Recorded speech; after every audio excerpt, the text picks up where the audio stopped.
Hello and welcome to this most recent episode of the Northwood Podcast. I'm your host, Heath Jones.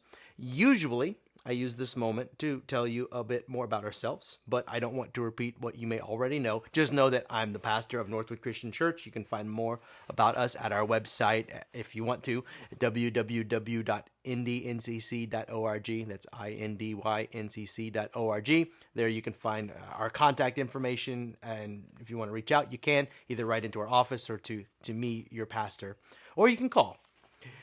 And also, before we push on to where I'm wanting to take this, I want you to acknowledge that this podcast is produced and distributed by the All Indiana Podcast Network, which you can discover more about at allindianapodcastnetwork.com or theallindianapodcastnetwork.com or by typing in www.wishtv.com/podcasts.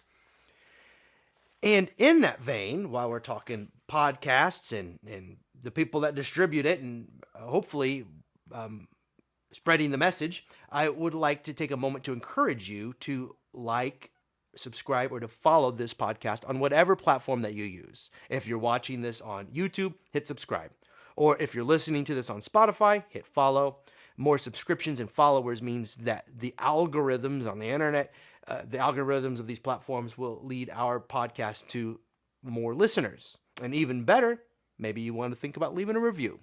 I'm told that reviews also boost traffic, but also it would just be good to hear from you and to receive feedback about what we're doing here and maybe some useful suggestions or comments or critiques. But moving on, today we're going over a Bible passage found in the book of Acts, chapter 17, verses 22 through 31. But first, we'll pause for an ad break for our listening audience. And we're back. As I said just a moment ago, we're going to be considering a Bible passage found in the book of Acts, chapter 17, verses 22 through 31. And I won't beat around the bush. It reads, "Then Paul stood in front of the Areopagus and said, 'Athenians, I see how extremely spiritual you are in every way.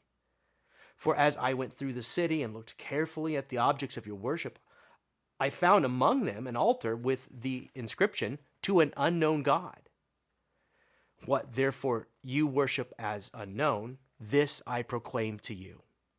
The God who made the world and everything in it, he who is Lord of heaven and earth, does not live in shrines made by human hands. Nor is he served by human hands, as though he needed anything, since he himself gives to all mortals life and breath and all things. From one ancestor, he made all peoples to inhabit the whole earth, and he allotted the times of their existence and the boundaries of the places where they would live, so that they would search for God and perhaps fumble about for him and find him, though indeed he is not far from each one of us. For in him we live and move and have our being, as even some of your own poets have said, for we too are his offspring. Since we are God's offspring, we ought not to think that the deity is like gold or silver or stone, an image formed by the art and imagination of mortals. While God has overlooked the times of human ignorance, now he commands all people everywhere to repent, because he has fixed a day on which he will have to the world judged in righteousness by a man whom he has appointed. And of this he has given assurance to all by raising him from the dead. This message is about idols. In fact, it's called About Idols. Maybe that was just me phoning it in when naming this, but it was hard for me to give this talk a name.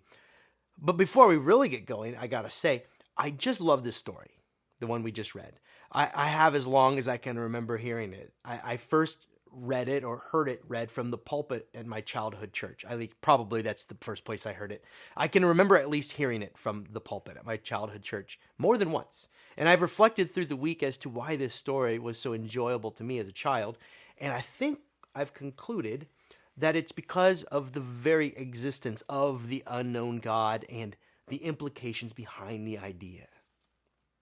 For you see, I didn't know that one could face an unknown God with sincerity, worship that God, and that the God of Abraham, Isaac, and Jacob would receive that worship as done to them.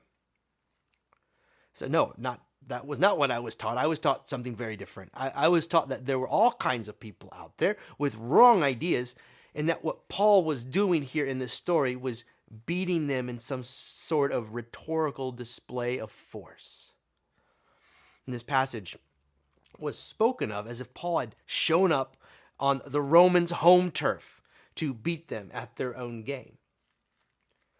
I can remember what it felt like when I listened to what feels like many sermons, which wouldn't surprise me because this is a fairly popular one. And in those sermons, I can remember the first line of the text was sometimes read something like this, quoting from the King James Bible. Then Paul stood in the midst of Mars Hill and said, "Ye men of Athens, I perceive that in all things ye are too superstitious." You may have picked up on some of the differences in translation there. Of course, it's the King James, so it's a lot of ye's and they's and thou's. Old-time English. But there are others as well. And I read from the King James Version of the Bible just to point out some of the differences in translation. For one, the place is called Mars Hill, and in the King James. And in the version we read today, Areopagus, as is in most other translations. And it makes no difference. Areopagus means Hill of Ares, also known as Mars to the Romans. You get it. But that last line has a difference that matters, at least in tone, depending on how you translate it. You are too superstitious, and rest assured we are meant to hear derision directed at these so-called would-be worshipers. That word translated in today's text as extremely spiritual, which is what it's translated as in the translation that I chose, and then too superstitious in the King James, comes from a Greek word that is used only once in the whole Bible. So we don't have a lot of other passages, no other passages to compare its usage to and translations to. It's only used here in this verse that we're discussing, but we can look at other ancient sources and find that same Greek word used as sometimes a derisive smear, but then sometimes as a compliment. Both. It's a neutral word. Sometimes it can mean just what the preachers I grew up listening to thought it meant, those silly, superstitious Romans. Or it can mean what the translation I chose, the New Revised Standard Version, says, that they were extremely spiritual in every way, as Paul said it. And this is not a negative comment and could even be an affirmation. And I just want to point out before we move on that to translate this word in a negative way here, in Acts 17, verse 22, that's a choice that we don't need to make. It may be a choice others want to make so as to differentiate true and pious believers from the alleged superstitious, but still, this would be a choice that we'd be making on purpose, maybe to disparage someone. And if we were being objective, we'd probably choose a different word. The translators of the NRSV and many others have not only given us a more charitable, accurate translation of this verse, but reading it this way makes what comes later make even more sense, which is another reason that I prefer it to say that you are very spiritual as opposed to superstitious. Because later, you wouldn't get the idea that Paul thinks that the people that he's addressing are spiritually vacant at all. In fact, what he says next has challenged Christians to be less rigid in our beliefs about where God is and where God isn't, who God is with and who God is not with, we think. Instead, he gives us a better way to view God's movement in the world. Paul's thesis can be basically summed up in verses 24 and 25, which read, "The God who made the world and everything in it, he who is Lord of heaven and earth, does not live in shrines made by human hands, nor is he served by human hands as though he needed anything, since he himself gives to all mortals life and breath and all things. Emphasis on all. God gives life to all mortals. And this means that in the broadest sense, we are all distant kin, at the very least, even brothers and sisters, if we could come to see it that way, sharing a common source and ancestry. And this point is even made by way of Paul's rhetorical technique, which I want to point out. To emphasize the potential unity of humanity, Paul draws from religious texts here, as he's trying to convince them, compel them to follow Jesus, draws from religious texts and sources completely outside of his tradition. Don't miss this. Paul quotes two lines that are actually from Greek poetry and philosophy, lines hundreds of years old by the time he quoted them, well known and revered, at least in some circles. You can read those two lines from Greek philosophy and poetry in verse 28, which read, "For in him we live and move and have our being." That's one of the quotes. And then he goes on to say, "Even some of your own poets have said, for we too are his offspring." That's the other. And that first line, "In God we live and move and have our being," that echoes a hymn that was written to Zeus, the Greek god Zeus, written by a Cretan philosopher named Epimenides. Epimenides, we'll say. And the second line, "For we too are his offspring," was written by a Stoic philosopher, direct quote, named Aratus. So note this. Here Paul quotes Greek philosophers, in one instance reference to a hymn written to a different god entirely. And he does not dismiss what he finds there. Instead, he names the truth and wisdom that he finds there. And here I read no condescension, but the most memorable rhetorical move Paul makes here is to convince his audience to follow Jesus by way of mentioning an idol that has been made to the unknown God. He says, "I've been looking around and I've seen that you are very spiritual. I like that. I've seen some of your gods, and there's one called the unknown God." And here someone coughs. "You mean the utterly false God." And you'd think that this is what it read after listening to some of the sermons that I've heard on this passage, but no, it's not what it says. It says unknown God, implying that there is a God there. But just who it is seems unclear. Who God is can often seem unclear, is sometimes very unclear. Paul, after noting how spiritual they are, seeking wisdom, seeking the divine, that's what they're doing, calls what they're doing worship, actual worship. He said, "What therefore you worship as unknown, this I proclaim to you." So notice, they are worshiping something, and Paul suggests that they are worshiping the same God that he has come to know through Jesus Christ. So what is the problem? It's the idols. God is always near. We bring God nearer by way of our religious rituals and practices, but sometimes we make an idol or many idols. And this was Paul's real problem here, because he, as he said, God cannot be contained in brick and mortar, stone, or statue. And then Paul uses the Romans' own belief system to describe the ways that God was the source of life to us all, and that indeed God is not far from each one of us, as Paul put it. So again, this is a huge concession to make for some, that God is near us all. But maybe not for Paul. Either way, he says that no matter who you are, where you are, God is right there. We might fumble about for God sometimes, as he noted, but he is just under our nose.